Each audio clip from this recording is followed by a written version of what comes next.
ዙፋን የወንድሜ መከራና ፈተና መቼ ነው የሚያበቃው? መቼ ነውስ የሚያልቀው? አሁን ደግሞ እህትማማቾችን ትንሽ አረፍኩ ተነፈስኩ ስል ደግሞ ሌላኛዋ ተተከታለኛለች።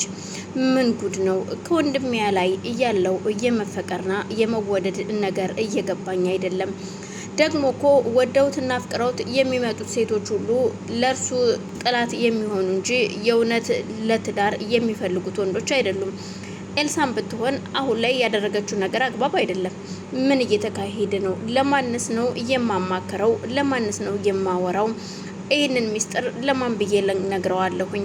ወንድሜ ነበረ ሚስጥረኛዬ፣ ግን ደግሞ ይሄንን ነገር ልነግረው አልችልም። ይሄን ነገር ከነገርኩት ወንድሜም እጅግ ይናደዳል፣ ደግሞም ይበሳጫል። እርግጠኛ ነኝ ኤልሳ አሁን ላይ እያደረገችው ያለው ነገር ልክ አይደለም። ስለዚህ ምን ማድረግ አለብኝ? ማሰብ አለብሽ ዙፋን እያለች ራሷን ማጽናናት ትጀምራለች። ዙፋን ከወንድሟ አጠገብ እያለች ነበረ። ድንገት ስልኳ ሲጮህ ወንድሜ ይህን ስልክ ማንሳት አለብኝ፣ እናም ክፍሌ ገብቼ ነው ማወራው በማለት ተነስታ ትሄዳለች። ወንድሟም ምንም ችግር የለውም ሂጂ እህቴ በማለት ሲፈቅድላት ወደ ክፍሏ ሄዳ ካነሳችሁ በኋላ የደወለላት ፍቅረኛዋ ኪሩቤል ነበር። እናም ሱራዬ እንዴት ነህ? ደህና ነህ ወይ? ምንድን ነው የጠፋው? ስትጠፋብኝ እኮ በጣም አሰብኩ፣ ምን ገጠመ ብዬ ስትለው አይ ደህና ነኝ፣ ምንም አልኩም፣ ትንሽ ስራ ቢዚ ሁኜ ነበር እየጠፋሁት ይላታል። ዙፋንም ሰላም መሆኑን ከሰማች በኋላ ትረጋጋለች። በቃ እሺ፣ እኔማ ስጠፋብኝ ስልክህንም ስሞክረው አልሰራ ሲለኝ የሆነ ነገር ቢገጥመው እንጂ በደህናው አይደለም ብዬ ነበር።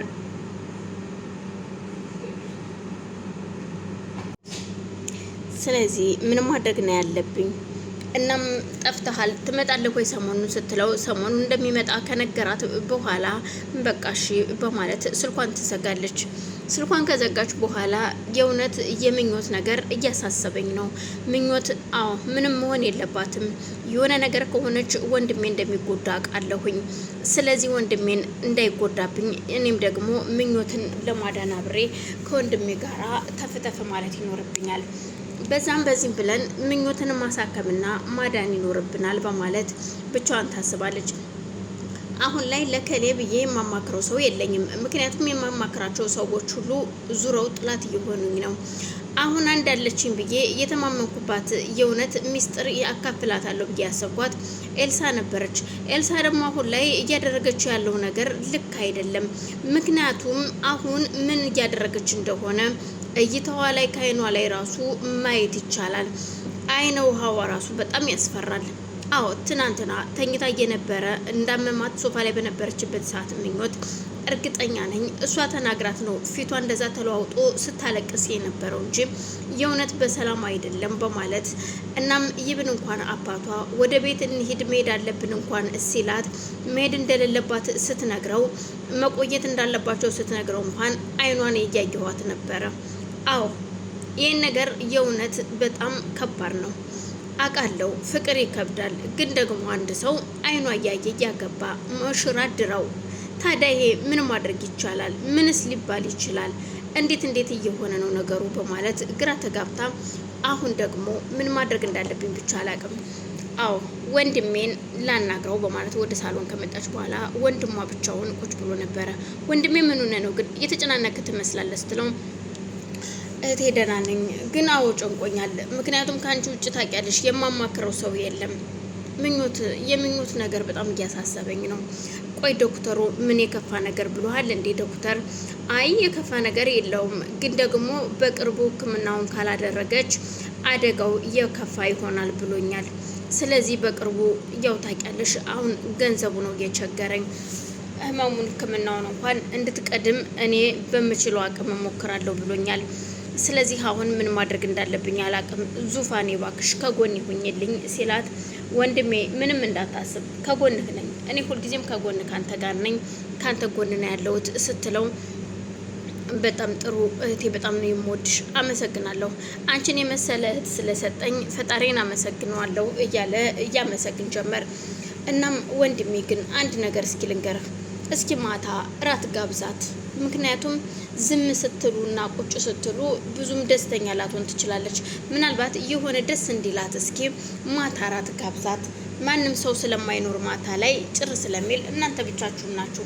እናም በዛን ሰዓት እርግድ የለህም እራት ጋብዛትና ከዛ ፈታ አድርጋት። ከዛም በኋላ ጭንቀቱም እየለቀቃት ይመጣል። አሁን እኮ ጭንቀትም ስላለባት ይመስለኛል ስትለው በዛ መልኩ የሚሆን ከሆነ የምችለውን ሁሉ ለማድረግ ዝግጁ ነኝ እህቴ አንድ ነገር ልንገርሽ፣ የእውነት ለመናገር ምኞትን ካጣው እኔ ሰው የምሆን አይመስለኝም።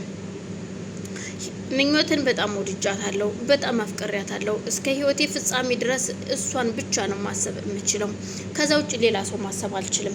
ምክንያቱም እኔ ፍቅርም ሲይዘኝ እንኳን ከዚህ በፊትም አሳልፌዋለሁ፣ ግን እንዳሁን በምኞት በኩል ያዘኝ ፍቅር የለም። እናም ከሷ ውጭ ሌላ ሰው መመኘትም አልፈልግም።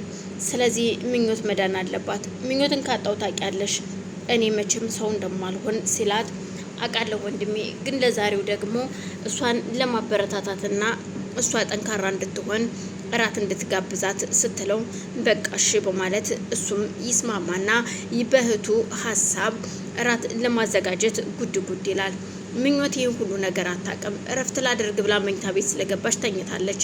እናም ተኝታ ስላላደረች ተኝታለች አሁን እና በኋላ ትነሳለች፣ ችግር የለውም እኔ ላዘጋጅ በማለት መጠጡንም ሆነ ምግቡን እያዘጋጀ ወይንም ገዝታ እህቱ ካመጣችለት በኋላ ወደ ሳሎን ታዘገጃጅታለት ሁሉንም ነገር ዲኮር ምናምን ካስተካከለችለት በኋላ እናንተ ፈታ በሉ ብላ ጥላቸው እሷ ወጥታ ትሄዳለች።